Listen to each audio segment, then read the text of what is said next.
بسم اللہ الرحمن الرحیم ان الحمد للہ نحمده ونستعینه ونستغفره من يهده الله فلا مضل له ومن يضلل فلا هادي له واشهد ان لا اله الا الله وحده لا شريك له واشهد ان سيدنا ونبينا وحبيبنا وشفيعنا وقرة أعيننا محمدا عبده ورسوله صلى الله تبارك وتعالى عليه وعلى آله وأصحابه وأزواجه وذريته وبارك وسلم تسليما كثيرا أما بعد فأعوذ بالله من الشيطان الرجيم بسم الله الرحمن الرحيم وما الحياة الدنيا إلا متاع الغرور وقال النبي صلى الله عليه وسلم الدنيا دار من لا دار له ومال من لا مال له ولها يجمع من لا عقل له سبحان ربك رب العزة عما يصفون وسلام على المرسلين والحمد لله رب العالمين اللهم صل على سيدنا محمد وعلى آل سیدنا محمد وبارک وسلم۔ میرے محترم بھائیوں اور دوستو، اس بات کو تو ہر ایک تسلیم کرتا ہے کہ دنیا سے جانا ہے۔ مسلمان بھی اس کو مانتا ہے، غیر مسلم بھی اس کو مانتا ہے، دیندار بھی اس کو مانتا ہے، بے دین بھی اس کو مانتا ہے۔ لیکن اس بات کا یقین کہ مرنے کے بعد اللہ کے سامنے پیشی ہے، اللہ تعالیٰ کے سامنے حساب کتاب ہے، انسان دنیا میں جو کچھ کرتا ہے اس کی پوچھ گچھ ہوگی، اس بات کا یقین، اس بات پر دل کا اطمینان یہ کسی کو حاصل ہوتا ہے۔ جب انسان کے دل کے اندر آخرت کا یقین پیدا ہو جاتا ہے اور اس کے دل میں اس بات کا یقین آ جائے کہ میں نے مرنا ہے اور مرنے کے بعد پیش ہونا ہے، اللہ تعالیٰ کو حساب دینا ہے، تو اس کی زندگی کا انداز اور ہوتا ہے۔ اور جب آخرت سے غافل ہو، پتہ تو ہے کہ مرنے کے بعد زندگی ہے جیسے ایک عام مسلمان، لیکن یقین نہیں ہے، تو اس کی زندگی کا انداز اور ہوتا ہے۔ حضور اکرم صلی اللہ علیہ وسلم نے اپنی امت کا یہ ذہن بنایا، یہ تربیت فرمائی، یہ تعلیم دی، عملاً بھی قولاً بھی، کہ اس بات کو ذہن نشین رکھا جائے کہ یہاں ہمیشہ نہیں رہنا، یہاں سے ہمیں جانا ہے۔ اگر کسی کے پاس بڑا گھر ہے تو وہ یہ نہ سمجھے کہ یہ ہمیشہ اسی گھر میں رہے گا، ایک دن آنا ہے کہ اس نے بھی مٹی میں جانا ہے۔ اگر کوئی کچے مکان میں رہتا ہے تو وہ مایوس نہ ہو کہ ہمیشہ مٹی کا مکان ہی اس کا مقدر ہے، نہیں، اس نے مرنا ہے، قبر میں جانا ہے، اچھا عمل ہوگا تو جنت ہے۔ حضور اکرم صلی اللہ علیہ وسلم نے اپنی امت کا یہ ذہن بنایا ہے، چنانچہ آپ علیہ الصلوۃ والسلام نے ہر موقع پر اس کی تربیت فرمائی ہے۔ ایک دفعہ آپ علیہ السلام کی خدمت میں آپ کی سب سے پیاری بیٹی حضرت فاطمۃ الزہرا رضی اللہ تعالی عنہا حاضر ہوئیں اور اپنے دل کا حال رکھا، پریشانیاں رکھیں، یا رسول اللہ میرے اوپر بڑا بوجھ ہے، ایک تو چکی خود اپنے ہاتھ سے چلاتی ہوں جس کی وجہ سے ہاتھوں میں چھالے پڑ گئے، گھر کی صفائی ستھرائی بھی خود کرتی ہوں، جس کی وجہ سے کپڑے میلے ہو جاتے ہیں۔ تو کپڑے میلے ہوں گے تو دھونے بھی پڑیں گے۔ اور تیسری بات یہ کہ پانی بھی بھر کے لانا پڑتا ہے، کنویں سے پانی بھر کے لانا پڑتا ہے، اور کنویں سے پانی بھرنے میں کتنا زور لگتا ہے یہ وہی سمجھ سکتا ہے جس نے کبھی کنویں سے پانی بھرا ہو۔ اور عورت ذات تو رسی کھینچ کھینچ کر میرے سینے پہ نشان پڑ گئے ہیں۔ تو یہ مجھے پریشانیاں ہیں۔ میں نے سنا ہے کہ آپ کے پاس کچھ غلام آئے ہیں، تو آپ ایک غلام مجھے دے دیں گے تاکہ میرے گھر کے کام کاج میں مدد کر دیا کرے، کچھ بوجھ ہلکا ہو جائے گا، کچھ وہ کر لیا کرے گا، کچھ میں کر لیا کروں گی۔ آپ علیہ السلام محبت کا تقاضا تو یہ تھا کہ آپ کہتے میری بیٹی، میری لخت جگر، میری آنکھوں کی ٹھنڈک، ایک غلام کیا تیرے لیے تو ہزاروں غلام بھی قربان ہیں۔ محبت کا تقاضا یہ بنتا تھا، لیکن چونکہ حضور اکرم صلی اللہ علیہ وسلم بھیجے ہی اس لیے گئے تھے کہ یہ تعلیم دیں، یہ ذہن سازی کریں کہ دنیا کے دکھ سے پریشان نہیں ہونا چاہیے اور دنیا کی خوشی سے مغرور نہیں ہونا چاہیے۔ یہ خوشی بھی ختم ہو جائے گی اور یہ غم بھی ختم ہو جائے گا۔ انسان کو چاہیے کہ اگلے جہان کے لیے محنت کرے اور کوشش کرے اور تیاری کرے۔ چنانچہ آپ علیہ السلام نے بجائے غلام دینے کے اپنی بیٹی سے فرمایا، بیٹی میں تجھے غلام سے بہتر چیز نہ بتاؤں؟ کہا بتائیے یا رسول اللہ، غلام سے بہتر کیا ہے؟ آپ نے فرمایا جب تم سونے لگو نا بستر پہ تو 33 دفعہ الحمدللہ کہہ دیا کرو، 33 دفعہ سبحان اللہ پڑھ لیا کرو، 33 دفعہ الحمدللہ پڑھ لیا کرو، 34 دفعہ اللہ اکبر کہہ لیا کرو، یہ تمہارے لیے غلام سے زیادہ بہتر ہے۔ ایک ذہن بنا دیا کہ دنیا کے دکھوں سے ڈرو نہیں، اسے جھیلو، دنیا کے دکھوں کو جھیلو۔ ہاں اگر ان دکھوں کو آسان کرنا ہے تو اعمال کا اہتمام کرو، اللہ کے نبی کے بتائے ہوئے اعمال کا اہتمام کرو، دنیا کے دکھ آسان ہو جائیں گے، دنیا کی پریشانیاں ہلکی ہو جائیں گی۔ لیکن دنیا کے دکھوں سے ہمارے نبی نے ڈرایا نہیں ہے۔ ایک دفعہ آپ علیہ السلام نے نماز پڑھی، سلام پھیرا تو کئی سارے صحابہ بھوک کی وجہ سے زمین پہ گر گئے تھے۔ کتنی بھوک ہوگی کہ کھڑا کھڑا آدمی گر جائے، کتنی بھوک ہوگی۔ آپ علیہ السلام نے جب ان کو گر دیکھا تو آپ نے یہ نہیں کہا افو بھائی جلدی سے کھانا لاؤ، لقمے توڑ توڑ کے ان کے منہ میں ڈالو، بیچارے میرے صحابہ بھوک سے گر گئے، اور نہیں اللہ سے دعا کی، اے اللہ تو نے موسیٰ علیہ السلام کی دعا پہ من بھی اتار دیا، سلوہ بھی اتار دیا، میرے صحابہ کے لیے بھی تو اتار، بیچاروں کے پاس کھانے کے لیے کچھ نہیں ہے۔ آپ نے یہ نہیں کیا، نہ آپ نے خود کو انتظام کیا، نہ اللہ سے دعا کی، بلکہ آپ نے فرمایا واللہ للفقر اخشى علیکم، اللہ کی قسم مجھے اس کا کوئی خوف نہیں ہے کہ تم فقیر غریب بھوکے پیٹ ہو، بلکہ مجھے ڈر اور اندیشہ اس بات کا ہے کہ اللہ تعالیٰ تمہیں دنیا بہت ساری دے دے اور تم دنیا میں آگے بڑھو اور دنیا میں مقابلہ کرو، اور یہ دنیا تمہیں بھی ایسے ہلاک کرے جیسے تم سے پچھلوں کو ہلاک کر دیا۔ یہ تعلیم ہے نا، یہ تربیت ہے، یہ سمجھایا جا رہا ہے کہ اس دنیا کی چاندنی سے دل نہ لگاؤ، یہ دھوکہ ہے، کچھ نہیں ہے۔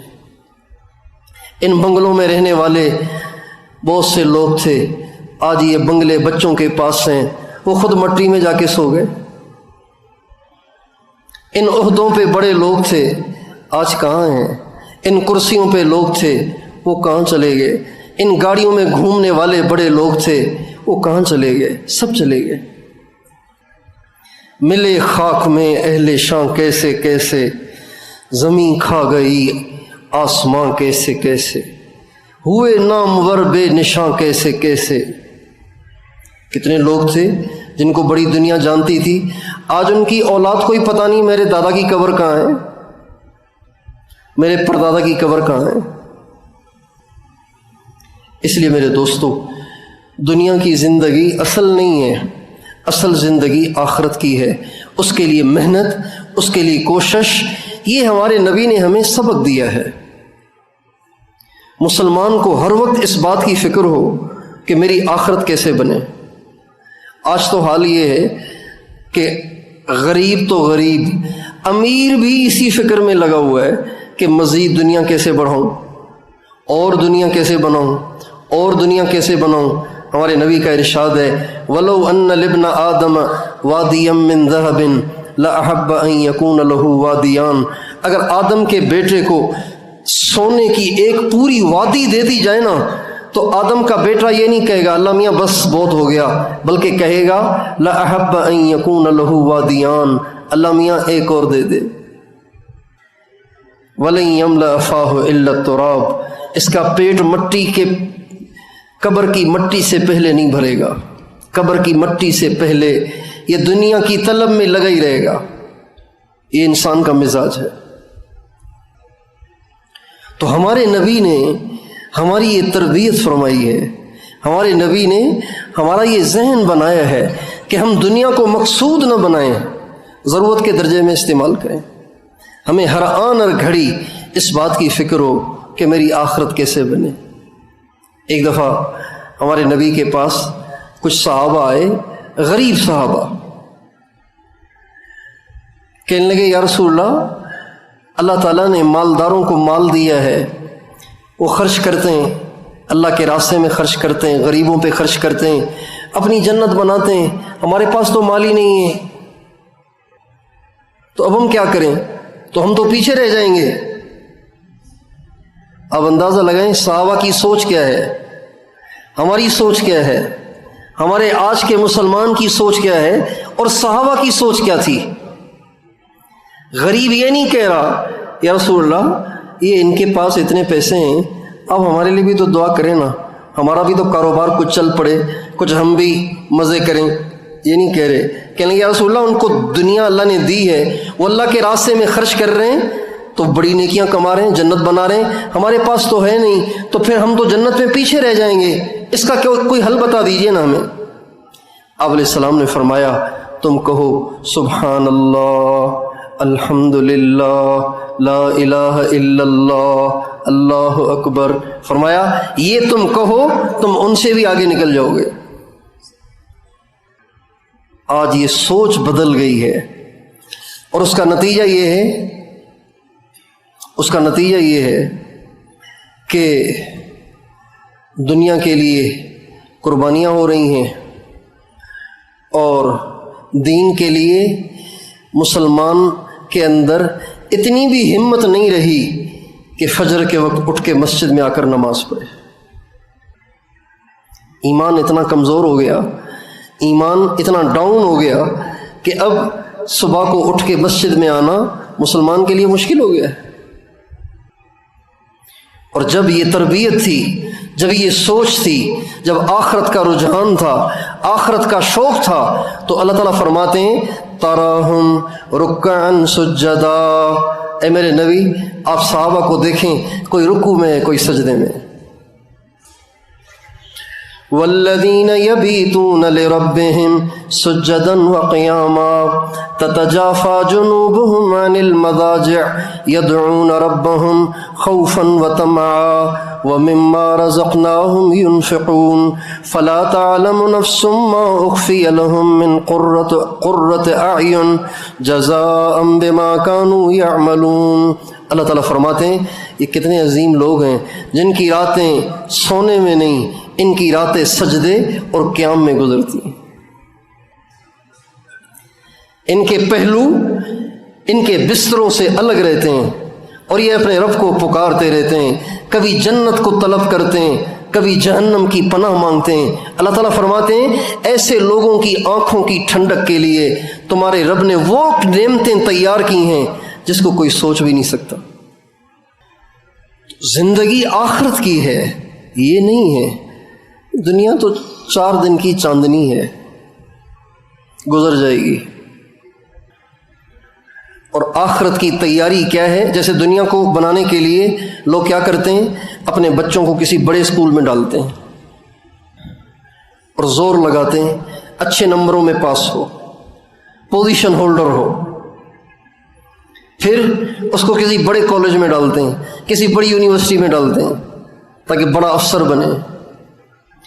سارا ذہن یہ ہوتا ہے کہ جب یہ بڑی نوکری کرے گا تو زیادہ پیسہ لائے گا اور ایسا گھر بنے گا جو بڑا ہوگا، ہر کمرے میں اے سی ہوگا اور گاڑی ہوگی اور مزے ہوں گے۔ بس یہی ساری منزل ہے، یہی سارا مطمع نظر ہے اور یہی ساری سوچ ہے۔ یہ سوچ نہیں ہے کہ اللہ تعالیٰ قیامت کا حساب آسان کر دے، قبر کو ٹھنڈا کر دے، قبر کو وسیع کر دے، جنت کا باغیچہ بنا دے، قیامت کی پیشی میں رسوائی نہ ہو۔ اما عائشہ رضی اللہ تعالیٰ عنہا کے پاس ہمارے نبی تشریف لائے تو اما عائشہ رو رہی ہیں، قرآن پڑھ رہی تھیں تو قرآن میں قیامت کا تذکرہ آ گیا تو رو رہی تھیں۔ تو اما عائشہ نے آپ علیہ السلام سے پوچھا، یا رسول اللہ، کل قیامت کے دن آپ اپنے گھر والوں کو تو یاد رکھیں گے نا؟ بول تو نہیں جائیں گے وہاں، یاد رکھیں گے نا آپ نے فرمایا، عائشہ 3 مواقع پر، 3 موقعوں پہ کوئی کسی کو یاد نہیں کرے گا۔ جب اعمال نامے اڑیں گے، اب کسی کو ہوش نہیں ہوگا، ہر ایک پریشان ہوگا، پتہ نہیں اس ہاتھ میں آئے گا، اس ہاتھ میں آئے گا، اس میں آئے گا تو خوشخبری ہے، اس میں آئے گا تو بڑے خطرے کی بات ہے۔ ایک اس وقت اور ایک اس وقت جب اعمال تولے جائیں گے، کسی کو ہوش نہیں ہوگا، کوئی کسی کو نہ پہچانے گا، کوئی کسی کو یاد نہیں کرے گا، اور جب پل صراط کو پار کیا جا رہا ہوگا اس وقت بھی کسی کو یاد نہیں ہوگا، کوئی کسی کو یاد نہیں کرے گا، کہیں گر نہ جاؤں، کہیں، چونکہ نیچے بھڑکتی آگ ہوگی، نیچے جہنم کی بھڑکتی ہوئی آگ ہوگی اور اوپر پل صراط ہوگا اور وہ بال سے باریک ہوگا اور اس پر چلا جا رہا ہوگا، اس وقت کوئی کسی کو یاد نہیں کرے گا۔ میرے دوستو، آج یہ ذہن نہیں رہا، ہمارے گھروں میں اس کے تذکرے نہیں، ہم اپنے بچوں کو اس طرف متوجہ نہیں کرتے۔ ہمارے بچوں کی ساری سوچ کرکٹ میں، ساری سوچ ٹک ٹاک میں، ساری سوچ فیس بک میں، ساری سوچ کارٹونوں میں، ساری سوچ یوٹیوب میں ہم نے لگا دی، کمپیوٹر میں لگا دی ہے۔ ہم نے اپنے بچوں کو آخرت سے آشنا نہیں کیا کہ بھئی آخرت ہے، مرنا ہے، حساب ہوگا، اللہ پوچھے گا۔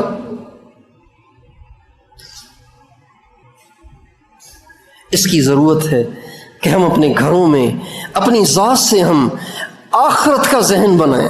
وہ زندگی اصل ہے اور وہ ہمیشہ کی زندگی ہے، یہ تو گزر جاتی ہے، گزر جائے گی، غربت میں بھی گزر جائے گی، امیری میں بھی گزر جائے گی، کوئی مزدور ہے اس کی بھی گزر جائے گی، کوئی چپڑاسی ہے اس کی بھی گزر جائے گی، کوئی افسر ہے اس کی بھی گزر جائے گی۔ اب آخرت کی تیاری کیا ہے؟ آخرت کی تیاری یہ ہے کہ انسان مرنے سے پہلے 2 کام کرے۔ ایک، اپنی زندگی میں جتنے بھی گناہوں کے کام ہیں ان سب کو چھوڑ دے۔ اللہ کی نافرمانیاں جہاں جہاں انسان کر رہا ہے اس کو چھوڑ دے، یہ آخرت کی تیاری ہے۔ اور دوسرا کام یہ کہ اللہ نے جتنے ہمیں فرائض دیے ہیں، احکام دیے ہیں، ان سب کو پورا کرنے کی کوشش کرے۔ جب کسی گھر میں رہنا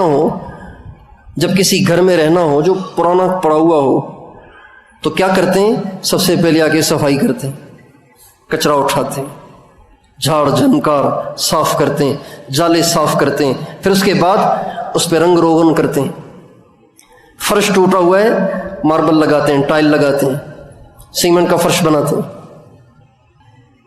تو آخرت کی تیاری کیا ہے کہ میں اور آپ اپنی زندگی میں چیک کریں گے میں اللہ کو کہاں کہاں ناراض کر رہا ہوں، میری نگاہ سے کون سی نافرمانی ہو رہی ہے، میرے کانوں سے کون سی نافرمانی ہو رہی ہے، میری زبان سے کون سے گناہ ہو رہے ہیں، میرے دل میں کون سے گناہوں کے جذبات ہیں۔ اپنے پورے وجود کو گناہوں سے پاک کرنا، یہ ہے پہلا کام۔ اللہ تعالیٰ فرماتے ہیں اما من خاف مقام ربہ ونہى النفس عن الہوى فإن الجنة هی المأوى۔ اللہ تعالیٰ فرماتے ہیں جو مجھ سے ڈر کر اپنے نفس کی خواہشات کو روکتا ہے، میں اس کے لیے جنت کا فیصلہ کر دیتا ہوں۔ دل چاہتا ہے کہ جھوٹ بھی بولوں، غیبت بھی کروں، اوروں کا مذاق بھی اڑاؤں، مغرور بن کر زندگی گزاروں، گھوموں پھروں، سیر سپاٹے کروں، کوئی پابندی نہ ہو، نہ حرام حلال کی تمیز ہو، نہ کوئی جائز ناجائز کی پابندی ہو۔ دل تو یہی چاہتا ہے، جو جی میں آئے اسے دیکھ لوں، جو جی میں آئے اسے کھا لوں، جس سے چاہے بات کر لوں، جس سے چاہے تعلق بنا لوں، جس سے چاہے یاری دوستی لگا لوں۔ دل تو یہی کرتا ہے، لیکن اللہ تعالیٰ فرماتے ہیں جو اپنے نفس کی خواہشات کو روکتا ہے اور ان سے اپنے آپ کو باز رکھتا ہے اللہ کے ڈر کی وجہ سے، اللہ تعالیٰ فرماتے ہیں فَإِنَّ الْجَنَّةَ هِيَ الْمَأْوَى، جنت اس کا ٹھکانہ ہے۔ تو سب سے پہلا کام یہ ہے کہ ہم گناہوں کو چھوڑ دیں۔ ہمارے گھر میں کتنے گناہ ہو رہے ہیں، ان سب کو ختم کریں آہستہ آہستہ۔ اگر ہمارے گھر میں کیبل چل رہا ہے، ہم پیار محبت سے اپنے گھر والوں کو سمجھا کے اس کو ختم کریں۔ اگر ہمارے گھروں میں تصویر لٹکی ہوئی ہیں، پیار محبت سے گھر والوں کو سمجھا کے اپنے گھروں سے تصویروں کو ختم کریں۔ اگر ہمارے گھر میں میوزک بجتا ہے، پیار محبت سے اپنے گھر والوں کو سمجھا کے اپنے گھر سے میوزک کو ختم کریں۔ یقین جانیے جب گھر گناہوں سے پاک ہو جاتا ہے نا تو اتنا سکون آ جاتا ہے، اتنا سکون آ جاتا ہے کچھ نہ پوچھ۔ آپ آزما کے دیکھ لیں، جس گھر میں کوئی کبیرہ گناہ نہ ہوتا ہو، کوئی کبیرہ گناہ نہ ہوتا ہو، وہ گھر چاہے سیدھا سادہ سا ہو، اس میں داخل ہوتے ہی آپ ایک سکون محسوس کریں گے۔ جو گھر گناہوں سے پاک ہوتا ہے، اور جہاں اللہ کی نافرمانیاں ہوں، حرام کاریاں ہوں، بدکاریاں ہوں، بدماشیاں ہوں، وہ گھر چاہے کتنا بنا ہوا ہو، کتنا سنورا ہوا ہو اور کتنا ڈیکوریٹ ہو، اس گھر میں سکون نہیں ہوتا۔ ایک دوسرے کی شکل ہی اچھی نہیں لگتی، شکل ہی اچھی نہیں لگتی ان گھروں میں ایک دوسرے کی۔ اس لیے ہم اپنی ذات سے، اپنے گھروں سے اللہ پاک کی ہر نافرمانی کو ختم کریں۔ لوگ اپنے گھر میں سکون لانے کے لیے اور اپنے کاروبار کو وسعت دینے کے لیے اپنے بچوں کی خوشیوں کی خاطر بینکوں سے لون لیتے ہیں، اور اللہ کی شان چند سالوں میں ہی اگلا پچھلا صاف ہو جاتا ہے۔ ایسے حالات آتے ہیں، ایسی پریشانیاں آتی ہیں، ایسی ٹینشنیں آتی ہیں، ایسی پریشانیاں آتی ہیں کہ آدمی پاگل ہو جاتا ہے کہ کہاں جاؤں۔ اللہ کی نافرمانی میں سکون نہیں ہو سکتا۔ اگر اللہ کی نافرمانی میں سکون ملے تو معاذ اللہ قرآن تو پھر غلط ہو جائے گا۔ اللہ تعالیٰ فرماتے ہیں وَمَنْ أَعْرَضَ عَنْ ذِكْرِي فَإِنَّ لَهُ مَعِيشَةً ضَنْكًا۔ اللہ تعالیٰ فرماتے ہیں جو مجھے ناراض کرتا ہے، میری یاد سے منہ موڑتا ہے، میرے قرآن سے منہ موڑتا ہے، میں اس کی زندگی کو ٹائٹ کر دیتا ہوں، تنگ کر دیتا ہوں، کس دیتا ہوں، اسے کس کے رکھتا ہوں۔ یہ گناہوں کا نتیجہ ہوتا ہے۔ جو لوگ بے سکون رہتے ہیں نا، پریشان رہتے ہیں، گھر میں مسائل رہتے ہیں، تو ان کا عام طور سے ذہن یہ ہوتا ہے کہ ہم پہ کسی نے کچھ کر لیا ہے، ہم پہ حسد بہت ہے، ہمارے رشتہ دار ہمیں برداشت نہیں کرتے۔ عام طور پہ یہ ذہن ہوتا ہے۔ نہیں میرے پیارے، اللہ کی نافرمانیاں ہیں. اللہ کی نافرمانیوں کو آپ ختم کریں، پھر دیکھیں زندگی کتنی مزیدار ہے.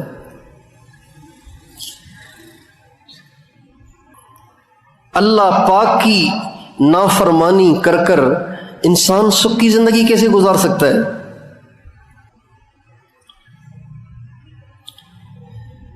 ایک بیوی کا خاوند اس سے ناراض ہو تو وہ بیوی گھر میں سکون کی زندگی گزار سکتی ہے؟ ایک بچے سے اس کی ماں، اس کا باپ شدید ناراض ہو، بگڑے ہوئے ہوں اس پر، وہ اپنے گھر میں سکون کی زندگی گزار سکتا ہے؟ منہ چھپاتا پھرے گا، کبھی اس کمرے میں گھسے گا، کبھی اس کمرے میں گھسے گا، ماں بھی ناراض ہے، باپ بھی ناراض ہے. کس منہ سے روٹی مانگوں، کس منہ سے کھانا مانگوں، کس منہ سے خرچہ مانگوں، کس منہ سے فیس مانگوں؟ پریشان رہے گا. اس لیے کہ ماں باپ بگڑے ہوئے ہیں، ماں باپ ناراض ہیں. جس کا اللہ اس سے ناراض ہے، زمین آسمان کا پروردگار جس سے بگڑا ہوا ہے اس سے ناراض ہے، وہ زندگی کیسے سکون کی گزار سکتا ہے؟ اس لیے آخرت کی تیاری، سب سے پہلا کام گناہوں کو چھوڑ دو. اور انسان پتہ نہیں کیوں گناہ کرتا ہے، ورنہ کوئی گناہ ایسا نہیں ہے جس پر اس کی زندگی موقوف ہے. آپ دیکھ لیجئے جتنے گناہ دنیا میں ہو رہے ہیں، اگر یہ کوئی نہیں کرے گا تو کیا مر جائیں گے؟ کیا مر جائیں گے؟ کیا ہوگا؟ صرف نفس کی خوشی کی خاطر انسان اپنے پروردگار کو ناراض کرتا رہتا ہے. تو ایک کام گناہوں کو چھوڑ دیں، دوسرا کام اللہ کے فرائض کو پورا کریں. اور اللہ کے فرائض دو قسم کے ہیں، ایک حقوق اللہ ہیں، ایک حقوق العباد ہیں. حقوق اللہ میں سب سے بڑا فرض نماز ہے. نماز کی کسی حال میں معافی نہیں ہے. بیمار ہے پر پھر بھی پڑھنی ہے، مسافر ہے پھر بھی پڑھنی ہے. اور نماز کی اہمیت کا اس سے اندازہ لگائیے کہ ہمارے نبی صلی اللہ علیہ وسلم جب دنیا سے تشریف لے جا رہے ہیں تو جاتے جاتے سب سے آخری وصیت جو آپ اپنی امت کو فرما رہے تھے وہ نماز کی تھی. اتقوا اللہ فی الصلاۃ، اتقوا اللہ فی الصلاۃ. نماز کے بارے میں اللہ سے ڈرنا، نماز کے بارے میں اللہ سے ڈرنا، اس میں سستی نہیں کرنا. اور آپ خود بھی پڑھتے رہے. چنانچہ ہمارے نبی کی اس وصیت کو صحابہ نے، اہل بیت نے اور اہل اللہ نے مضبوطی سے پکڑ کر اپنی جانیں دے دی نمازیں پڑھتے پڑھتے.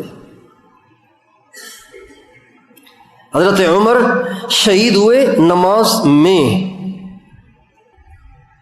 حضرت علی شہید ہوئے نماز کی طرف جاتے ہوئے.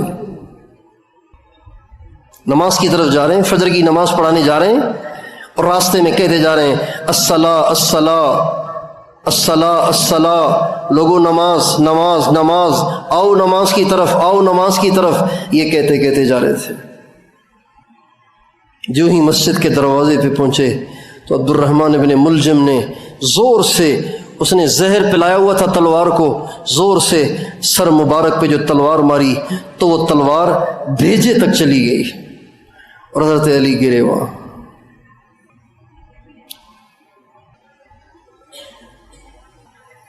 حضرت عمر نماز میں خنجر لگے اور گر گئے، تڑپ رہے ہیں، آنتیں کٹ گئیں، پیٹ پھٹ گیا اور تڑپ رہے ہیں مسجد میں، مصلی پہ تڑپ رہے ہیں. لیکن صحابہ کی نمازوں کے کیا کہنے. فجر کی نماز تھی، نماز توڑ کے حضرت عمر کو نہیں اٹھایا، ایک آگے بڑھ کر پہلے مسلمانوں کو انہوں نے نماز پوری کرائی. جب نماز کا سلام پھرا کے حضرت عمر کو اٹھایا. نماز کتنی اہم ہے. بے ہوش رہتے تھے. حضرت علی آئے، امیر المومنین کا کیا حال ہے؟ کب بے ہوش ہیں. حضرت عبداللہ بن عمر سے کہا جب نماز کا وقت ہو نا تو تم عمر کے کان کے پاس نماز کو کہہ دیا کرنا، خود ہی ہوش آ جائے گا. چنانچہ جب کبھی نماز کا وقت آتا اور حضرت عبداللہ ابن عمر ان کے کان کے پاس صرف اتنا کہتے امیر المومنین نماز، تو بے ہوشی میں سے بڑبڑاتے ہوئے اٹھتے اور فرماتے ہاں ہاں لا سہم فی الاسلام لمن لا صلاۃ لہ، جو نماز نہ پڑھے اسلام میں اس کا کوئی حصہ نہیں۔ بے ہوشی میں سے ہوش میں آ جاتے، ہم سے نیند سے ہی نہیں اٹھا جاتا۔ یہ نماز اتنی اہم ہے، امام حسین سے کربلا میں معاف نہیں ہوئی۔ اب نماز کا ماحول کم ہو رہا ہے، نماز کا ماحول کم ہو رہا ہے۔ آپ کے پختون اور بلوچ بروہی یہ تو بڑے پکے نمازی ہوتے تھے، تو کبھی نماز نہیں چھوڑتے تھے۔ آج ان کی نوجوانیں کرکٹ کھیل رہی ہیں، نماز نہیں پڑھتی، ڈرامے دیکھ رہے ہیں، نماز نہیں پڑھ رہے۔ کتنے ایسے کم نصیب بھی ہیں جو جمعے میں بھی نہیں آتے۔ اب مغرب کی نماز میں جتنے لوگ آئے تھے، کیا یہاں مسجد کے آس پاس اتنے ہی مرد رہتے ہیں؟ زیادہ رہتے ہیں، باقی کیوں نہیں آئے؟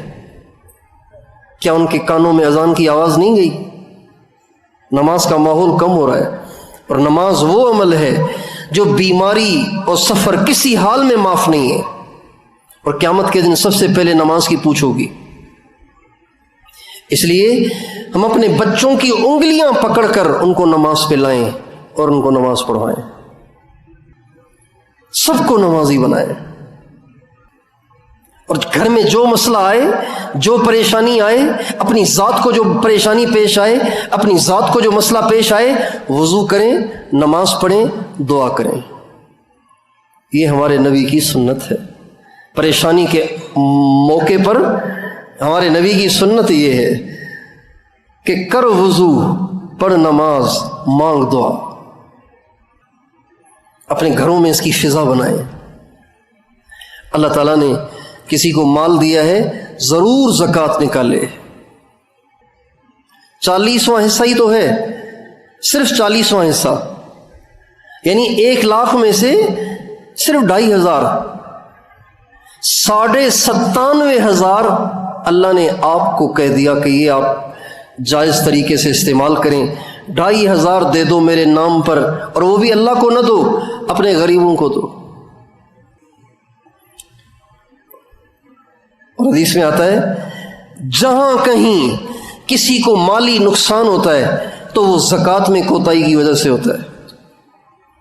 ضمانت ہے اللہ اور اس کے نبی کی اس شخص کے لیے، مال کی حفاظت کی ضمانت ہے جو پابندی سے زکوٰۃ ادا کرتا ہو، اس کے مال کا کبھی نقصان ہو ہی نہیں سکتا، کبھی نہیں ہو سکتا نقصان۔ ہم لوگ ایک دفعہ گئے ساؤتھ افریقہ، تو اس کے دیہاتوں میں ایک بہت لمبا روٹ تھا، وہاں پہ چلے ہم۔ تو جہاں بھی ہم گئے نا، تو وہاں پہ مسلمانوں کی جو دکانیں تھیں، انہوں نے پوری دکان کو لوہے کے جال سے پیک کیا ہوا تھا، پوری دکان کو۔ نہ وہ باہر نکل سکتے تھے، نہ کوئی اندر جا سکتا تھا۔ ہم ان سے پوچھتے تھے کہ آپ یہ اتنے پیک کیوں رہتے ہیں، باہر کیوں نہیں نکلتے ہیں؟ پیشاب کہاں کرتے ہیں، پاخانہ کہاں کرتے ہیں، سوتے کہاں ہیں، کا سب یہیں کرتے ہیں دکان کے اندر، 6 مہینے اندر رہتے ہیں۔ بھائی کیوں؟ اس لیے کہ یہاں کے جو لوگ ہیں وہ ہمیں مار دیتے ہیں، لوٹ لیتے ہیں، مار لیتے ہیں، اس لیے ہم اپنے بچاؤ کی خاطر ہم نے یہاں پہ یہ جال لگائے ہوئے ہیں اور ہم اس کے اندر رہتے ہیں۔ بس جس نے کوئی چیز لینی ہے آئے گا اور آ کے چیز لے جائے گا، پیسے دے جائے گا۔ ایک جگہ جانا ہوا، وہیں ایک علاقے میں جانا ہوا، تو دیکھا کہ وہاں بالکل دکان جیسے عام سی پاکستان کی نارمل دکان ہے، ویسے کاؤنٹر رکھا ہوا ہے، گاہک آ رہے ہیں، جا رہے ہیں، پیسے دے رہے ہیں، سامان لے رہے ہیں۔ ہمیں بڑی حیرت ہوئی کہ یار اتنے بڑے علاقے میں ایک ہی دکان ایسی، باقی ساری کی ساری دکانیں پیک۔ تو میں نے ان سے پوچھا آپ نے جال وال نہیں لگایا، آپ کی بالکل کھلی کھلی دکان ہے، اس کی کیا وجہ ہے؟ تو آپ کو یہاں والے لوٹتے نہیں ہیں، مارتے نہیں ہیں؟ تو کہا نہیں، میں زکوٰۃ پابندی سے دیتا ہوں، میں کیا کرتا ہوں زکوٰۃ پابندی سے دیتا ہوں، اور ان کو نہیں دیتا ہوں۔ میں زکوٰۃ ہندوستان کا تھا، وہ انڈیا کا تھا، کہ لگا میں زکوٰۃ اپنے ملک بھیج دیتا ہوں، لیکن زکوٰۃ پہ چونکہ اللہ رسول کی ضمانت ہے مال کی حفاظت کی، لہذا میں 40واں حصہ نکال دیتا ہوں، دکان کھلی ہوئی ہے، کوئی ایک میرا پیسہ بھی نہیں اٹھاتا۔ ایک تو میں یہ کام کرتا ہوں، دوسرا کام یہ کرتا ہوں کہ میں کبھی ان کی عورتوں کو نہیں دیکھتا ہوں، میں اپنی نگاہوں کو ان کی عورتوں کے سامنے جھکائے رکھتا ہوں، کہ اس کے نتیجے میں اللہ تعالیٰ نے ان کے دل میں میری اتنی محبت اور عظمت ڈال دی ہے کہ یہ اپنے بچوں سے کہتے ہیں اس کا ادب کرو، یہ ہمارا خدا ہے۔ اپنی زبان میں کہتے، ان کی زبان میں کہتے تھے موڈینو یعنی خدا۔ اپنے بچوں سے کہتے ہیں اس کا ادب کرو، اس دکان والے کا، یہ ہمارا موڈینو ہے، یہ ہمارا خدا ہے۔ زکوٰۃ ایسی بابرکت چیز ہے۔ ہمارے ہاں سندھ میں ایک علاقہ ہے، وہاں ہندو زیادہ رہتے ہیں، مسلمان تھوڑے رہتے ہیں، اور سارے سندھ کے جو ارب پتی لوگ ہیں نا ہندو، وہ سارے وہیں رہتے ہیں۔ تو ہمارا وہاں جانا ہوا تو انہوں نے بتایا کہ یہاں کے جتنے ہندو ہیں نا بڑے بڑے سیٹھ، وہ سارے کے سارے پابندی سے زکوٰۃ دیتے ہیں۔ میں نے کہا بھائی ہندو اور زکوٰۃ کا کیا جوڑ ہے؟ ہندو کی زکوٰۃ دیتے ہیں؟ کہا وہ کہتے ہیں ہمارا تجربہ ہے جب ہم 40واں حصہ نکال دیتے ہیں تو 39 حصہ نقصان سے بچا رہتا ہے۔ اور رمضان کے روزے بھی رکھتے ہیں وہ ہندو۔ تو پوچھا بھی آپ رمضان کے روزے کیوں رکھتے ہیں؟ کہ یہ بھی ہمارا تجربہ ہے، جب ہم رمضان کا مہینہ مسلمانوں کے ساتھ روزے رکھتے ہیں تو سارا سال بڑی بڑی بیماریوں سے بچے رہتے ہیں۔ اے کاش ہم اپنے دین کی قدر کرتے۔ اللہ کے حقوق بھی ہیں، مخلوق کے حقوق بھی ہیں۔ ماں باپ سب سے بڑا حق، بیوی پر خاوند کا سب سے بڑا حق، خاوند پر بیوی کا حق، ماں باپ پر بچوں کا، بچوں پر ماں باپ کا، بھائی بہنوں کا، رشتہ داروں کا، پڑوسیوں کا بھی حقوق ہیں، پڑوسیوں کے بھی حقوق ہیں۔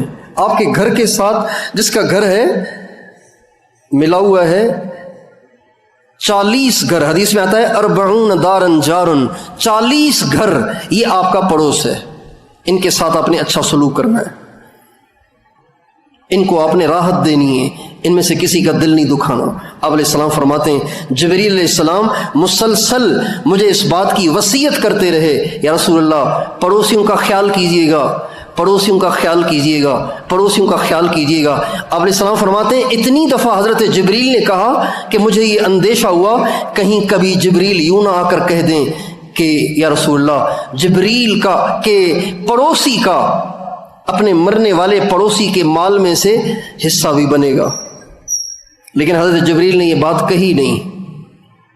پڑوسی کا اتنا حق ہے۔ آج ہم سوچتے نہیں ہیں میری زبان سے نکلنے والے بولوں سے اگلے پہ کیا بیتے گی، سوچتے ہی نہیں۔ اب علیہ السلام سے کسی نے پوچھا ای الاسلام افضل، سب سے افضل مسلمان کون ہے؟ آپ نے فرمایا المسلم من سلم المسلمون من لسانہ و یدہ، سب سے بڑا مسلمان وہ ہے جس کی زبان اور اس کے ہاتھ سے دوسرے محفوظ ہوں، کسی کو تکلیف نہ دیں، کسی کا حق نہ کھائیں، کسی کا دل نہ دکھائیں، سب کی دعائیں لیں۔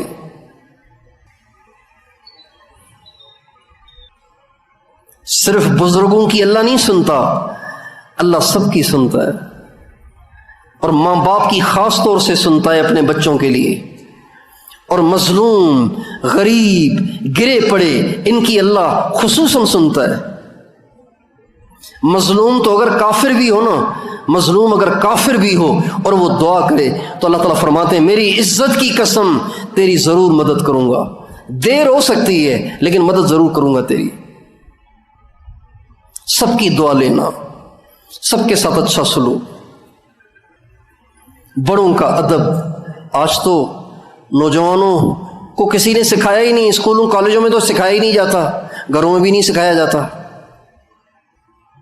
ہمارے نبی کا ارشاد ہے جو نوجوان کسی بوڑھے کا اس کے بڑھاپے میں احترام کرتا ہے، اللہ تعالیٰ جب یہ نوجوان بوڑھا ہوگا اللہ تعالیٰ اس کے احترام کرنے والے نوجوان پیدا کر دے گا۔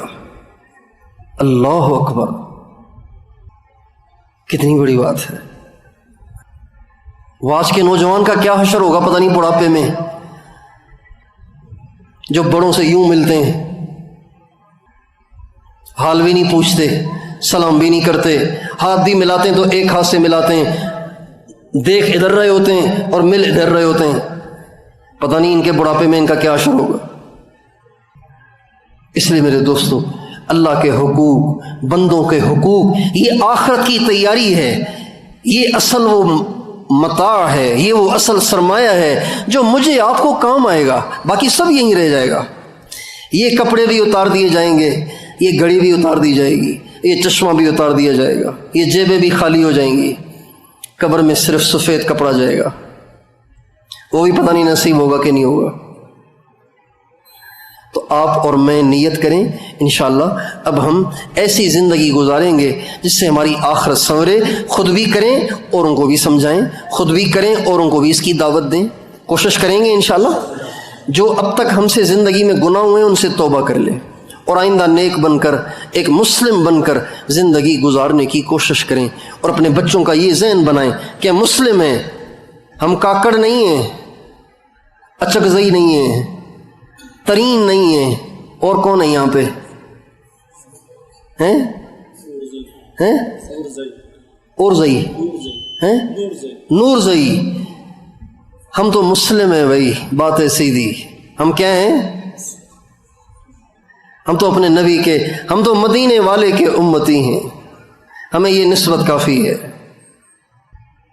باقی تو پہچان کے لیے ہے، کوئی عزت تھوڑی ہے اس سے۔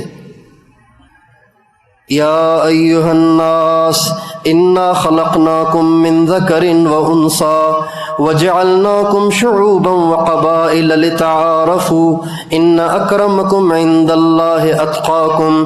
اللہ تعالیٰ فرماتے ہیں اے دنیا بھر کے لوگوں، ہم نے تمہیں ایک مرد عورت حضرت آدم حضرت حوا سے بنایا، تمہیں قبیلوں میں قوموں میں اس لیے تقسیم نہیں کیا کہ تم قوموں پہ فخر کرتے رہو اور قومیت کے دائی بن جاؤ، زبان کے دائی بن جاؤ، اس لیے تھوڑی بنائی ہیں۔ وَجَعَلْنَاكُمْ شُعُوبًا وَقَبَائِلَ لِتَعَارَفُوا، یہ تو پہچان کے لیے ہے۔ بھئی قاسم کون سا؟ وہ کاکڑ۔ بھئی قاسم کون سا؟ وہ جو اچکزئی۔ یہ پہچان ہے، صرف پہچان اور کوئی مقصود نہیں۔ پھر آگے فرماتے ہیں، آگے فیصلہ کن بات، فیصلہ کن بات، ان اکرمکم عند اللہ اتقاکم، تم میں سب سے معزز وہ ہے جو سب سے زیادہ اللہ سے ڈرتا ہے، اللہ سے خوف کھاتا ہے، گناہوں سے بچتا ہے، اللہ سے خوف کھاتا ہے، آخرت کی فکر میں رہتا ہے، یہ سب سے زیادہ اللہ کے ہاں معزز ہے۔ اس لیے اپنی زندگی کے سارے گناہوں سے توبہ تائب ہو کر ہم اپنی نسل کا یہ ذہن بنائیں۔ سچ پوچھیں، ہماری یہ جتنے سفید ریش یہاں اکا دکا بزرگ بیٹھے ہوئے ہیں یا 50 یا اس سے اوپر والے بیٹھے ہوئے ہیں، ان کو یہ بات سمجھنی چاہیے کہ ان کی نسل ان کے رنگ پر نہیں ہے، ان کی نسل کا رنگ اور ہو گیا ہے۔ آپ یہاں پہلی صف میں نوجوان تھوڑے دیکھیں گے، بوڑھے زیادہ دیکھیں گے، داڑھیوں پگڑیوں والے بوڑھے زیادہ نظر آئیں گے، نوجوان تھوڑے نظر آئیں گے۔ نوجوان کہیں اور جا رہے ہیں، نوجوانوں نے کسی اور کو آئیڈیل بنا لیا ہے، اس کی فکر کریں کہاں جا رہے ہیں۔ دنیا کی چمک دمک سے دھوکہ کھا رہے ہیں۔ انٹرنیٹ نے ستیہ ناش کر دیا ہے، انٹرنیٹ نے ستیہ ناش کر دیا ہے۔ نوجوان جو دیکھتے ہیں وہی کرتے ہیں، جو چیز زیادہ وائرل ہوتی ہے فیس بک پہ، یوٹیوب پہ، ٹک ٹاک پہ، جو زیادہ وائرل ہوتی ہے بس نوجوان اسی کے لٹو ہو جاتے ہیں۔ ہنسی بھی آتی ہے، رونا بھی آتا ہے۔ بعض نوجوانوں نے آدھے سر گنجے کیے ہوتے ہیں، آدھے سر پہ بال رکھے ہوتے ہیں، عجیب سی شکل بن جاتی ہے، لیکن چونکہ یہ چیز وائرل ہو رہی ہے، ماڈرن دنیا اس کو کر رہی ہے، لہذا آج کا نوجوان کلمہ پڑھ کے بھی وہ ان حیوانوں کے پیچھے چلنے میں فخر محسوس کر رہا ہے۔ اور اس کو پتہ ہی نہیں کہ میں لگ کیسا رہا ہوں، وہ کہہ رہے بس صحیح لگ رہا ہوں، چونکہ میں نے ایسے دیکھا تھا نا اس لیے میں صحیح لگ رہا ہوں۔ اس لیے ہم اپنی نسل کی فکر کریں، ان کو دین پہ لانے کی کوشش کریں، اور دو کام کریں۔ ایک، اللہ تعالیٰ توفیق دے تبلیغ میں جائیں، اپنے بچوں کو ساتھ لے کے جائیں۔ ہمارے ہاں ایک رانا صاحب ہیں، رانا راجپوت کو کہتے ہیں، راجپوت، ان کے 9 بیٹے ہیں۔ کتنے بیٹے ہیں؟ 9 بیٹے۔ 9 کے 4 مہینے لگوائے انہوں نے، اور خود نے بھی 4 مہینے لگائے ہیں۔ ان سے پوچھا بھائی کبھی آپ کٹھے بھی گئے؟ کہا ہاں، ایک دفعہ ہم کٹھے گئے تھے، میں امیر تھا، میرے بچے معمور تھے۔ ایک کام یہ کریں۔ دوسرا کام، اللہ والوں کی صحبت اختیار کریں۔ آپ ڈھونڈیں، آپ کے علاقے میں آپ کو ضرور اللہ والے مل جائیں گے۔ اپنے بچوں کو ان کے پاس لے کر جائیں، ان کے سر پہ ہاتھ پھروائیں۔ حضرات صحابہ اپنے بچوں کو حضور کے پاس لاتے تھے اور کہتے تھے یا رسول اللہ میرے بچے کے لیے دعا کریں۔ جب بچہ پیدا ہوتا تھا تو آپ علیہ السلام کے پاس لاتے، یا رسول اللہ آپ اپنا لعاب مبارک میرے بچے کے منہ میں ڈال دیں۔ اللہ والوں کا لعاب اثر دکھائے بغیر نہیں رہتا۔ جس بچے کے منہ میں کسی اللہ کے ولی کا لعاب چلا گیا، یہ اثر دکھائے بغیر نہیں رہے گا، یہ ضرور کبھی اس کو زندگی میں سیدھا کر دے گا۔ اس لیے اپنے بچوں کو اپنی ذات سے اللہ والوں کی صحبت اختیار کریں، اللہ والوں کی محفلوں میں بیٹھیں، اللہ والوں کی رہنمائی میں زندگی گزاریں، ان کی دعاؤں سے زندگی گزاریں، تو انشاءاللہ اللہ تعالیٰ دنیا بھی بنائے گا، آخرت بھی بنائے گا۔ کریں گے کوشش انشاءاللہ؟ اللہ تعالیٰ مجھے آپ کو توفیق